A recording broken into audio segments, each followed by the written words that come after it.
Make room to do whatever you want. That's a lofty song, isn't it? You walk into church telling God that he can do whatever he wants.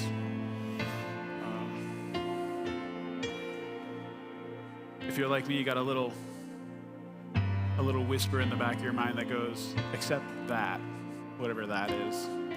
But it's good to sing, because I think it's supposed to be a prayer,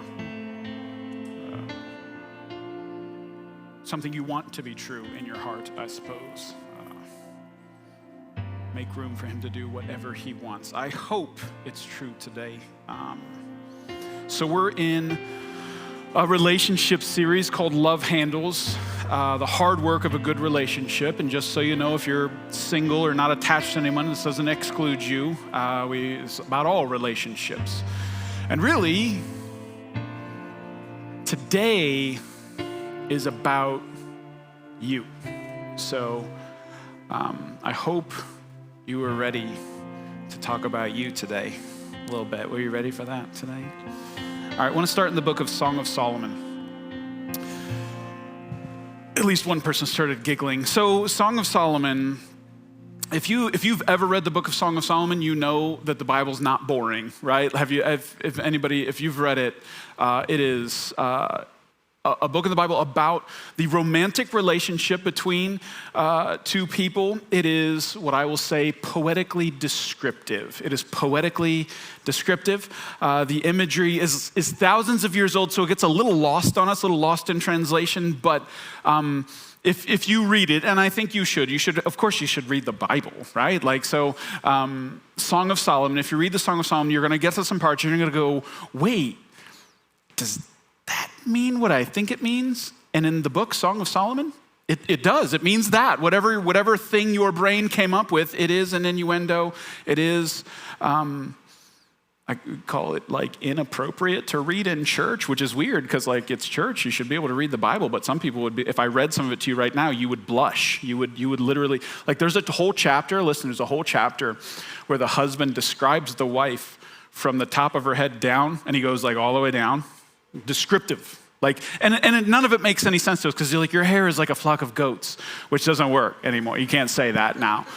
Your neck is like the Tower of David, and you're like, dude, what are you even talking about? I have a long neck? I don't understand what you mean. But it's all this descriptive language, but it's very descriptive. And he talks about all the parts. And so I just want to say, anybody came in here who's thinking, oh, the Bible's kind of prudish and boring. Dude, read Song of Solomon chapter.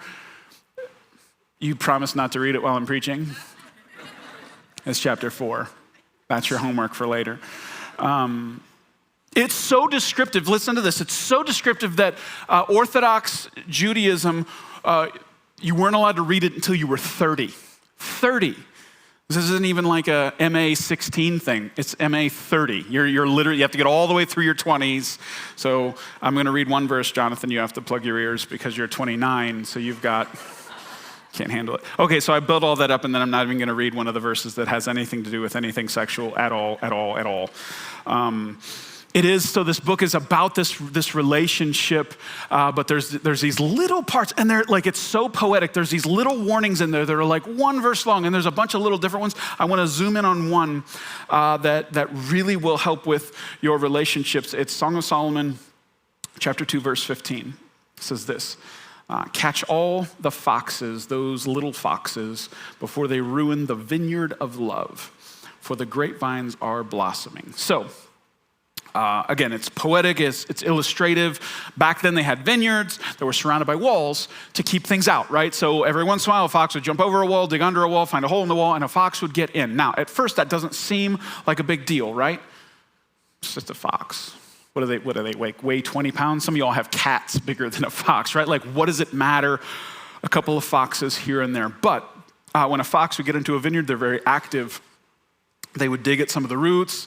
They would gnaw on some of the vines. They would even eat the fruit occasionally. So what doesn't seem like a big deal, a fox here, a fox there, in a vineyard, a vineyard's huge. What does it matter if there's just a couple little foxes here and there? But over time, these foxes can devastate a vineyard. If you don't deal with your little fox problem, your vineyard could be destroyed. Now, it is poetic. You don't have a vineyard. I don't care if you go and catch foxes in your backyard. That's pointless. But in your relationship, there are things that are little, that don't seem like they matter that much, that if left unchecked could create big problems, right? And that's just, my experience as I've interacted with a lot of marriages and stuff. Typically, if you could go back and like do an autopsy on a relationship that had been broken, it's not some big thing, right? It's not an elephant that got into the vineyard. Occasionally that happens, but you know to deal with that, right? You see an elephant traipsing through your vineyard, like, we should probably handle that, right? This is gonna be a problem. It's the little things that kill a relationship over time. It's the things that you're like, that's not that big of a deal. I won't say anything. Oh, that won't matter. And over time, it creates a really big problem. The little foxes. So how can we make sure that the little foxes don't destroy the vineyard in our life or the vineyards in our life? How can we make sure that the little things don't destroy our relationships? I want to give you 6 words. 6 words that I believe can save your relationships from a slow decline. 6 words that can serve as a fox trap, if you will, in your relationships. 6, I'm going to call them supernatural words. You ready? Here they are. I'm sorry. Will you forgive me? I'm sorry. Will you forgive me? Those 6 words can prevent a fox infestation in your relationships. Now, they're not magic. I wish those words were magic. I wish it was just a thing that you could say that would immediately fix things. There's a heart behind those words that's really, really necessary, but they can have supernatural power in your relationships. If you get good at saying these words, you will be able to save a lot of your relationships in your life. So if you were here last week, you know that we looked at forgiveness, right? So we were talking about you forgiving others of the things that they've done to you in your life, right? The way people have hurt you, the things that's been done to you. This week, we're flipping it around and we're looking at the times where you've done something to somebody, you've hurt them, you've caused damage in somebody's life, and how you respond to that. All right, I want to admit something to you today. I'm going to confess something. It's weird. I feel like I do this a lot to you. Like, in a Catholic church, you're supposed to confess to the priest, but it feels like I'm always confessing weird things to you guys. Like somebody is going to compile all these things that I've told you about myself at one point, and you're going to look at they're going to write a book about it, and they're going to be like, I'm never going to that church again. That guy's a weirdo. I'm just hoping that you forget some of the things I've said in the past and you only remember this one weird thing about me. But I'm embarrassed to admit it, and now after I confessed this in first service and some people made fun of me in between services, so now I'm even less excited to tell you this. Thank you for your pity. That was nice. Somebody said, oh. Are you ready? Don't think less of me. I said it, you're not allowed to. So here it is. I like Taylor Swift music. Hold on. Just an experiment for me since I couldn't catch that quick enough. If you just clapped, could you just raise your hand real quick? Girl. No, you, hey, all right. I got one dude with me, okay. That's why though. That's why I was embarrassed to say it. I feel like I'm not supposed to like her. I do think she's changed. I knew she used to be a teeny bopper, and she used to do all that. Her lyrics are way deeper now, and I feel the judgment. I don't know why I feel it right now, so I always feel like I need to defend. I can totally bench 300 pounds while listening to Taylor Swift. Does that make you think better of me? Now it's even less. Okay. So she just released a new album. You probably knew that, because she's kind of famous. There's a lot of good, listen, and I'm not kidding. Like when I say there's some depth, there's a song on there. It's deep, man. She's got some depth to the way she thinks about this stuff. But one of my favorites is the one that's the most popular. It's called Anti-Hero. You've probably heard it. It's the song that says, "Hi, it's me. I'm the problem. It's me." That on repeat in our culture right now. I love that she had just enough self-awareness to write that song to make fun of herself, but not really because she's so big it doesn't matter kind of a thing. So many good lines. I could tear the whole song apart, but my favorite line in that song is this line, "I'll stare directly at the sun, but never in the mirror." I'll stare directly at the sun, but never in the mirror. I hope you see how deep that is, because for me, I was like, oh man, that's so good. I love the implied willing self-destruction in that line. I'd rather blind myself than look at myself. I would rather destroy a relationship, hurt myself, than consider that maybe I'm the problem. Such a good illustration of how so many people handle their relationships. I would rather stare at the sun than admit that I'm wrong in this situation.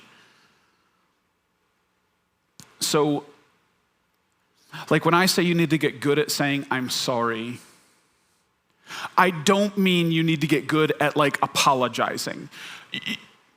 You do, but like politicians are good at apologizing, right? And we don't like them. So if you get good at apologizing, that's not really the thing. There's something deeper than that has to happen on the inside.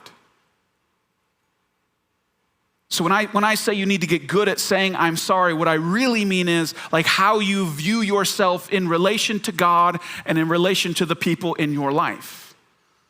It's your disposition in your heart, the spiritual and mental state that lends itself to knowing your imperfections and dealing with your imperfections and responding to other people responding to your imperfections. All right, so Jesus says it better than me. Of course he does. Matthew chapter 7, starting in verse 3, here's what Jesus says. "And why worry about a speck in your friend's eye when you have a log in your own? How can you think of saying to your friend, let me help you get rid of that speck out of your eye, when you can't see past the log in your own eye?" Verse 5, hypocrite. Whew, Jesus. "First get rid of the log in your own eye, then you will see well enough to deal with the speck in your friend's eye." You know what's weird for me? So forgive me, I always kind of talk about like I grew up in church, so I always have like a perspective on these verses. These verses were only ever talked about when dealing with like people who aren't Christians and judging people. But it makes way more sense to talk about this kind of an attitude in the relationships that you have in your life with real actual people, right? This is important in a marriage. This is important with your family. This is important with your coworkers, right? And this is a crazy, like this is one of the best illustrations Jesus ever gave, right? This is famous. People who aren't Christians know this illustration. It's huge. So the question I want to ask about this little illustration is, what kind of a person is good at acknowledging the log in their own eye? What kind of person is good at that? What kind of person is good at acknowledging that they got a 2x4 before they go pointing out the sawdust in somebody else's eye? What kind of a person does it take to be good at that? Because, and forgive me, I project onto you a lot. So when I read this illustration and I think of the relationships I have in my life, if I'm really honest, and a lot of times we're not. When we're talking about spiritual things, we know the right answer, so we avoid admitting that we don't always feel those right answers. But if we're really honest, when we think about our relationships and we think about this illustration, we kind of want to, we never would, but we kind of want to correct Jesus on this. Because here's what I want to tell Jesus. Jesus, that is an amazing illustration as a preacher. I just love that. Like, it's sticky. Everybody's going to remember the whole log and the sawdust thing. That's just brilliant. It's awesome. You got one thing wrong. You just got it like reversed. I don't have the log. I'm not the one with the log. And I get it. Like, I get what you're saying, Jesus, but like, I have a speck, okay? a splinter, maybe a twig, but I'm definitely not the one in my relationship. In my relationship, the other person has the log, not me, right? Like it's a really good illustration, Jesus. We just got to flip it around. That's how I feel. That's how I think you, if you're honest, maybe want to feel. But Jesus here, he tells this illustration this way on purpose. He's putting you in a position where if you want to agree with Jesus, and you want to because it's Jesus, then you have to admit with Taylor, hi, I'm the problem, it's me. You have to say that if you want to agree with this illustration. You don't want to. You want to weasel out of it. You want to say, no, my spouse has the log, my coworker has the log, my family has the log in their eye. Matter of fact, Jesus, they got like a old tree grown out of their eye. You don't even know, right? But Jesus here says, no, you. No, you. We got to deal with that. All right, so I want to tell you a secret. And it shouldn't be a secret in like the Christian world, but it is one, and I could talk about why, but I'll just leave it at that this is not as well known as it should be in the Christian world and the way we think about faith and our view of God and our view of spiritual growth. So it's just not very well known. Here's the secret. The closer you get to God, the more aware of your own sinfulness you will be. The closer you get to God in your relationship, as you go, if you get closer and closer to God, the more aware of your own stuff you're gonna be. That's actually the truth. And I know the reason I say it's a secret is because, again, when I was growing up in church, it always kind of was perceived that the closer you get to God, the more holy you will be. And the closer you get to God, like the more you'll just have it together. And in one sense, that's true. But when it comes to how you feel about you, the closer you get to God, actually, the more aware of your own sinfulness you'll be. So other people may notice your progress, but you're gonna have a hard time noticing it. As you get closer, you're gonna feel maybe more sinful. And it kind of makes sense, right? The more you get into the light, the more you would notice, I'm a little dirty. Like the closer you get to the light, the more you're gonna notice that stuff. But it is counterintuitive. You're kind of like an onion, Shrek. You're kind of like an onion, okay? You got layers. So that's the way the Christian life works, right? You have this outer thing, and God will go to work. God will change something in your life. And you've all probably, if you're a Christian for very long, you've experienced this where God has pulled something off of you, something you used to do, some attitude you used to have, some habit you used to have, and God like freed you of that. And it was awesome, and you were like, man, that's so cool. And then you look down and you're like, oh, I didn't know that about myself. There's another thing that was beneath that thing that you didn't even come close to addressing because you were so worried about the outer layer. Once God pulls the outer layer off, now that's obvious now, and you're like, oh, I gotta deal with this now. And then maybe God does a work there, and he starts to peel back that layer, and you're like, this is awesome, amazing, and then you look and you got another layer. And that's kind of how it works. Like God continues to get after you for things that are deeper and deeper inside of your heart that you're not aware of them if you're just on the surface, if God's just dealing with surface things. But as you go, you're realizing more and more and more, wow, I'm a sinner that needs a savior. Now, here's how I know that. It's not just Shrek and Donkey's conversation. Here's how I know that. I'm making very obscure references here today. I hope you all following me. One of the greatest Christians to ever live is the Apostle Paul. I think most people would agree with that, right? Dude wrote like almost half of the New Testament. Huge chunk of Bible. God worked through Paul to plant churches all over the world. Many of us would be able to trace our spiritual ancestry back to like Paul's ministry. Like that's a crazy thing to say, that it was God's work through Paul that generationally speaking, I could trace that all the way back, and it was Paul that shared the gospel with somebody who shared the gospel with somebody, and boom, boom, boom, boom, boom, and now here I am. He was a spiritual giant. Demons knew Paul's name. That's how you know you're kind of big in like the area you're in, is when the demons go, yeah, I've heard of that guy. Like Paul's a big deal. Again, I would argue one of the greatest Christians to ever live.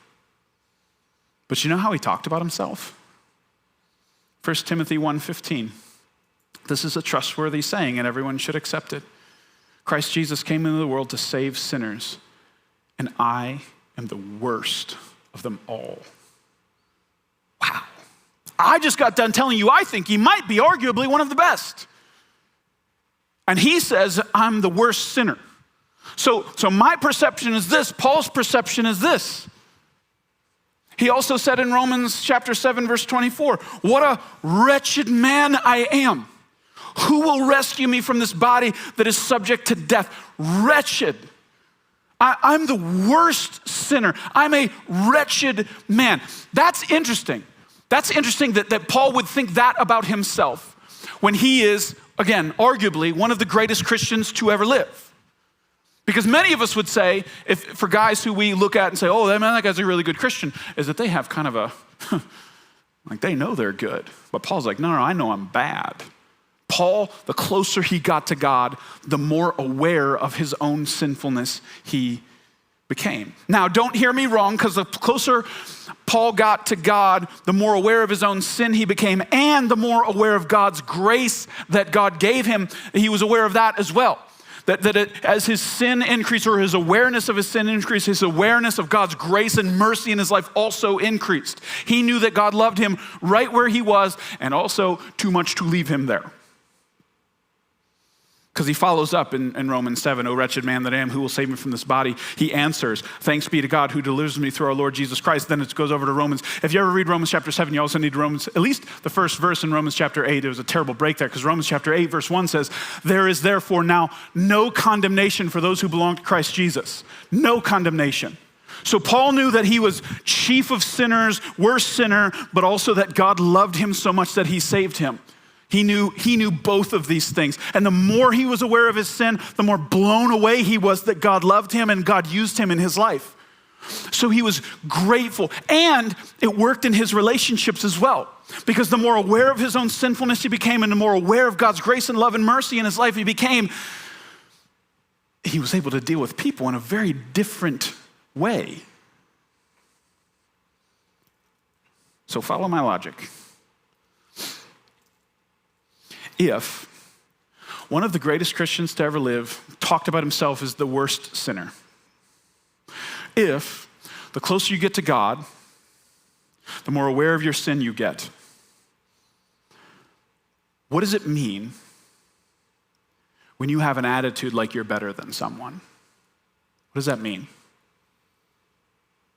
What does it mean when you have like a self-righteous attitude? If Paul was the greatest Christian and Paul thought he was the worst sinner, so if Paul's looking at somebody and going, I'm worse than that guy, but you're looking at that person going, I got them beat, what does that mean? Because if Paul doesn't think that he's better than them, how in the world can you, right? If he says, I'm the worst sinner, that means the person who annoys you most in your life, Paul would be like, I'm worse than them. But you kind of want to have the attitude that you're like, I'm up here and they're down here, right? When you have that attitude, isn't it kind of like tipping your hand a little bit? Like you're playing poker and you're saying you have some cards, but you actually tipped your hand and revealed that you actually don't have the cards that you're saying you have? The closer you get to God, the more aware of your own sin you will be. So if you're really close to God, you're actually going to not think you're better than people. You're going to be very aware of what's going on inside of your own heart. And you're not going to have this like, I'm better than you attitude. How could you? You're super aware of how sinful you are. It wouldn't make any sense. So when you have the attitude like you're better than somebody, you're actually revealing the opposite. You're not as close as you say you are. Now,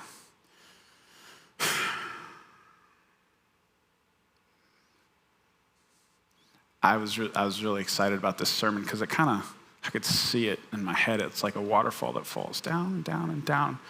So I'm trying to lead you somewhere here. I want to tell you why you don't want to say the sentence, I'm sorry, will you forgive me? Most of the time.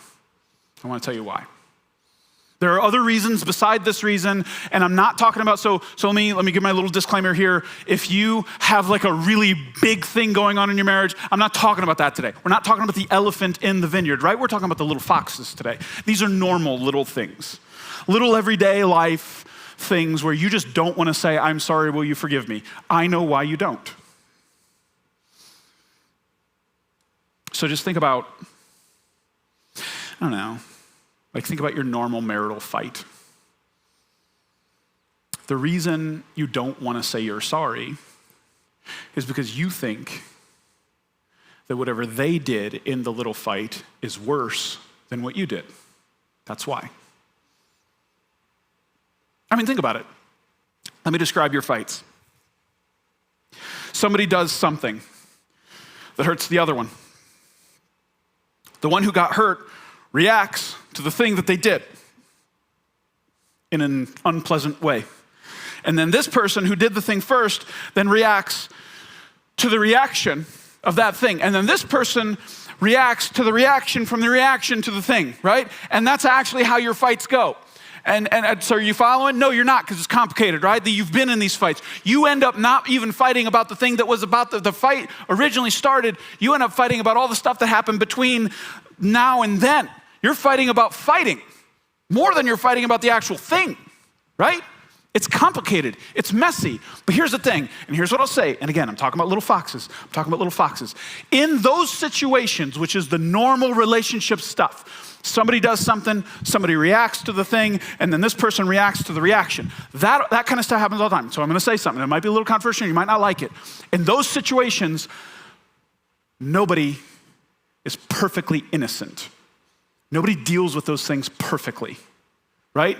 The person who messed up and did the thing, obviously they're wrong. The person who reacted to that thing poorly, they're wrong. And then the reaction to the reaction, there's almost no way you come out of that going, I dealt with that exactly perfectly, unless you're being a jerk.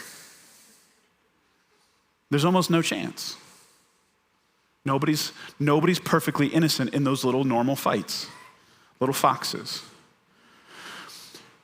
So the reason you don't want to say, I'm sorry, will you forgive me, is because you think they're more wrong than you. Right?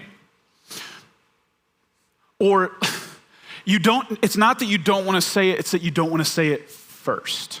Right? Like it's like, they're 51% wrong, I'm 49% wrong. Even though you don't really think that, you actually think it's probably closer to 70-30 or 80-20, but you probably won't say that. You're going to say, if they're more wrong than I'm wrong, then they should say sorry first. They should.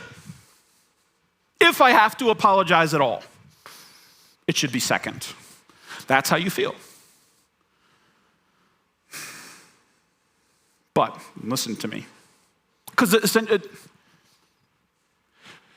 so if you've ever thought that before, and I know you've thought that before, like I shouldn't have to apologize, or at the very least I shouldn't have to apologize first because they did more than me. You know what you just said? Log, spec. That's what you just said. I'll apologize for my spec when they deal with their log, right? That's what you just said. Well, I will. They got to get the baseball bat out of their eye first, and then I'll deal with the little piece of sand I got over here. Like, I'll do it, but they got to go first, right? So let me ask you this. What if one of the reasons, Jesus said that you have the log in your eye is because he wants you to take your sin more seriously than you take their sin? As in, he wants you to weigh your sin heavier than what they did. So even if yours is only 30% and theirs is 70%, you're still saying, I got to deal with this. This is big because it's yours, right? You can't do anything about that ultimately. I mean, you could fight all day long, but that's theirs to deal with. Yours is yours. So even if it's only 30 or only 20 or only whatever, Jesus is still saying to you, it's a log because it's the only thing you can do anything about. Your heart with that percent is the thing he's concerned about. That's why it's a log, because it's yours.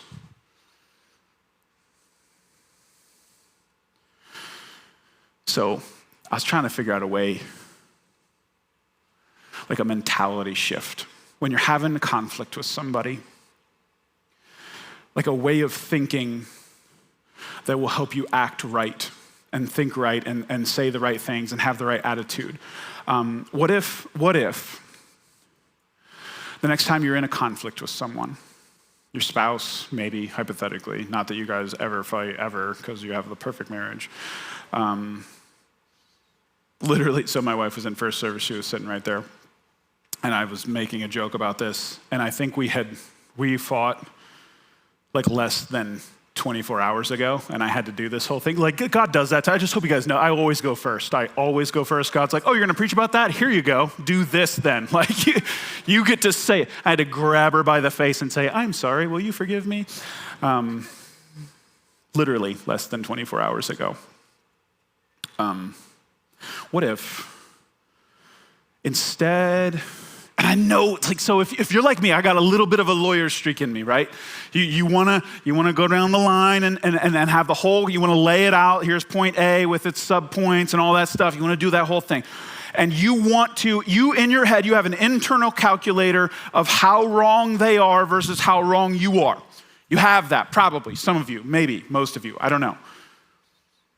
What if your mentality, instead of like comparing your wrongness to their wrongness, instead of comparing like how you're handling the conflict versus how they're handling the conflict, what if Jesus would say, he'd rather you compare how you're handling the conflict to how he would handle the conflict? That's different, right? Because you can beat whoever you're fighting with, right? Like, I'm dealing with this so much better than you. I might not be nailing it, but I'm way better than you. But if you look over at Jesus and Jesus is like, dude, I would handle it way different. And then instead you're comparing how you handle it to how Jesus would handle it. And he would be at 0. He would handle everything perfectly gracious, perfectly loving. And you compare that. Would that help your mentality? To say, hey, what if when you went to apologize, it was less about, like if in your head mentally and maybe spiritually, it started with, I care about my relationship with God and how I stand before him. And I know that I'm imperfect and I'm a sinner and I need him. Like, I care more about my relationship with him than being right in this stupid fight. What if that was your mentality? Like, Jesus, I know you would have handled this perfectly, so I'm going to apologize for whatever the distance between me and you is, not the distance between them and me. Because if you're measuring it that way, you're always going to think they're more wrong than you. And you're never going to want to apologize first or at all. But if you compare it to Jesus, it's a little different of a position. So listen, I had this idea for this sermon. This sermon, believe it or not, was actually supposed to be a part of last week. We would have had like a 3-hour sermon. It would have been awesome. Because I was going to talk about forgiveness and asking for forgiveness, both of them. I wanted to look at both sides. And I also had this idea that I wanted to be like super practical. I always like to be practical, especially in relationships here. I think it's really important for you to be able to like have things that you go home with and actually can use like today. So what I was actually going to talk about like how to literally apologize and how not to. So I had some really good stuff. I was gonna, Aaron, I will go super fast. This is gonna be a whole sermon. I'm gonna preach it in like 5 seconds. When you apologize, don't say, it's not gonna be 5 seconds, I know. Don't say, stop laughing at me. Don't say, I'm sorry you feel that way. That's lame. That is not an apology. Them are fighting words and you are going to be attacked. And it's blame shifting, right? You're saying you're sorry for the way the person feels, not for what you did. You're actually saying that they should be saying sorry to you, right? That's essentially what you're saying.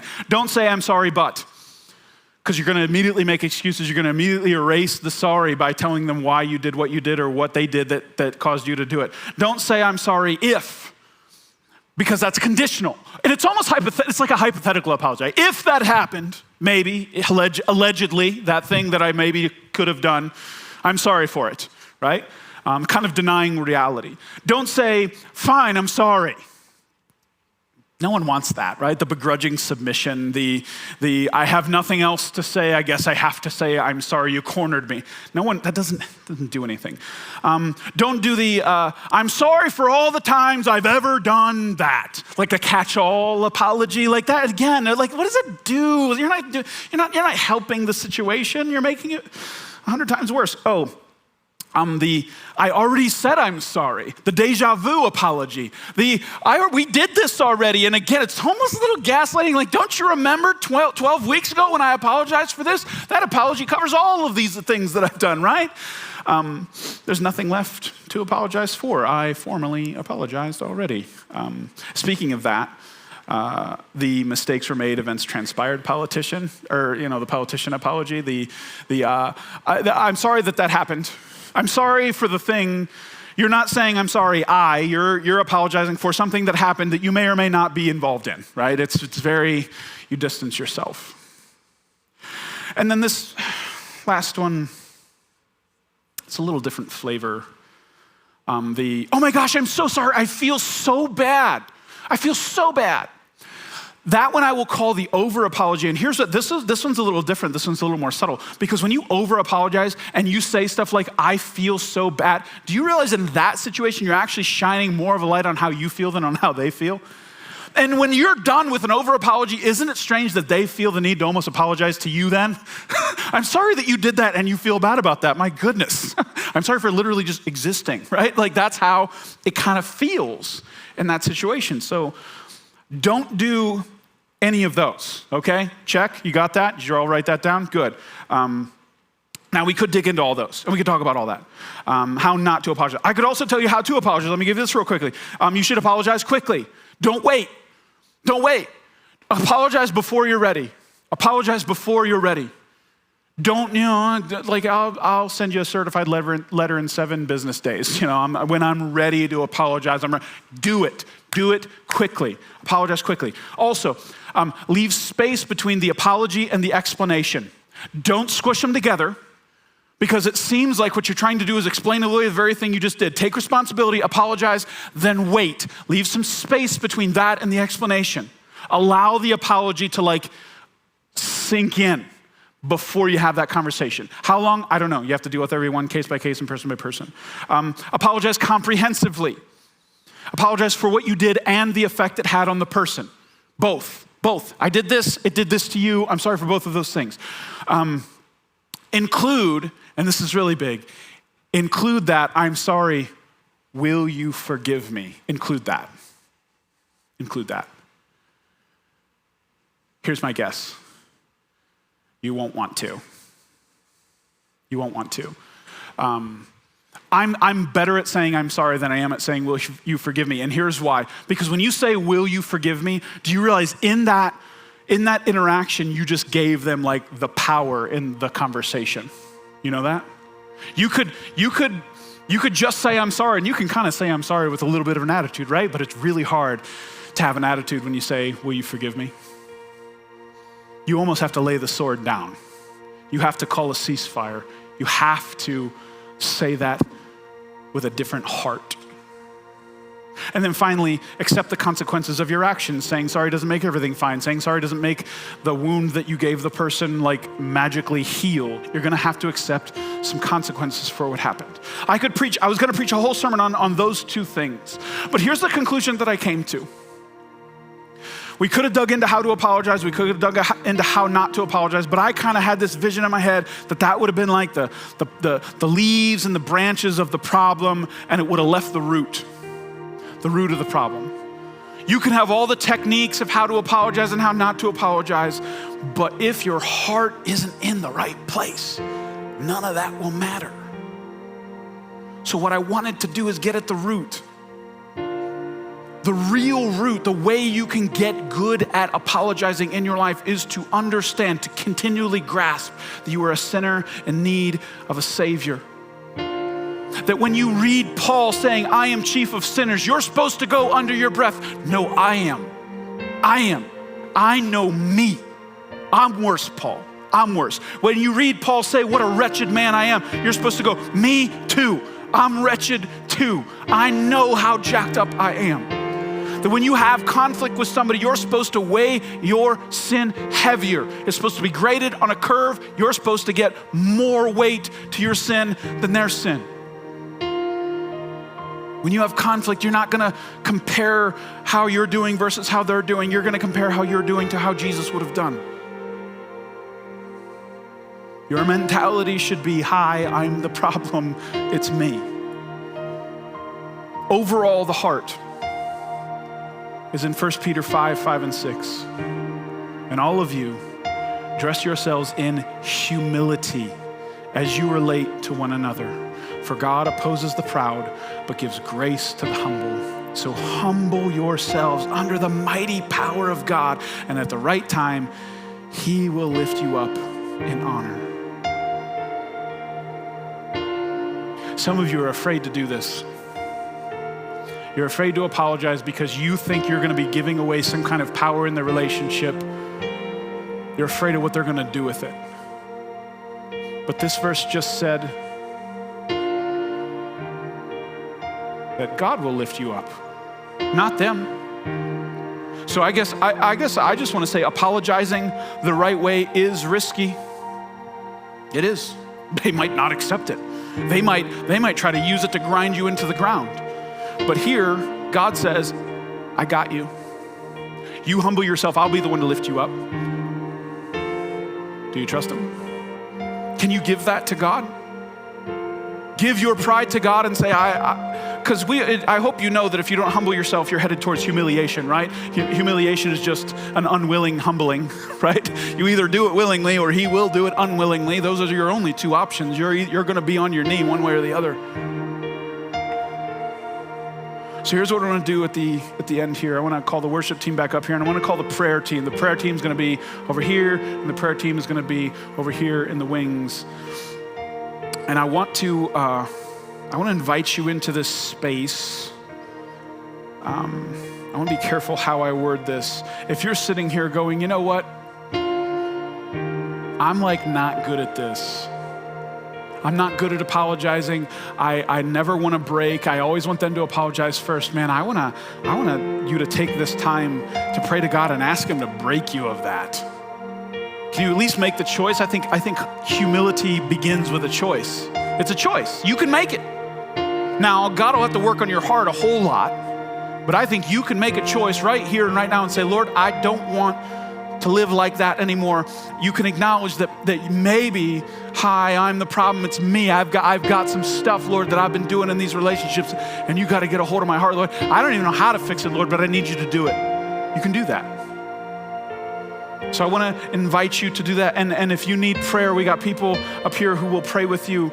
And I think there's power in that. And I also want to say, hey, if there's a married couple here who just needs prayer, you can make your way up over here. And here's what I want to say. Like, I know that'd be like the ultimate scary.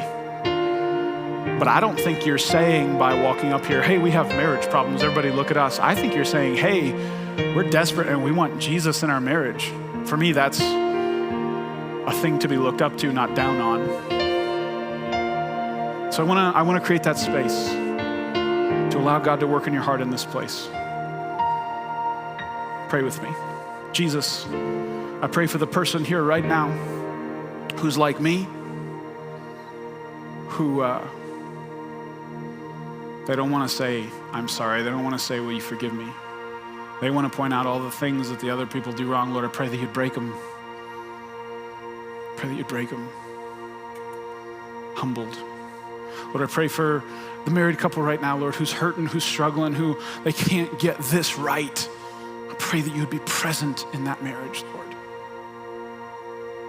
I pray for the person who has not humbled themselves before you at all, Lord. The person who needs to come before your throne and get down on a knee and say, I'm a sinner and I need a Savior today. I pray that you would do that thing that you do where you gently call us to break. It's your kindness that leads us to this place, Lord. I pray that there would be a spirit of brokenness and humility that takes this church. In Jesus' name I pray. Amen.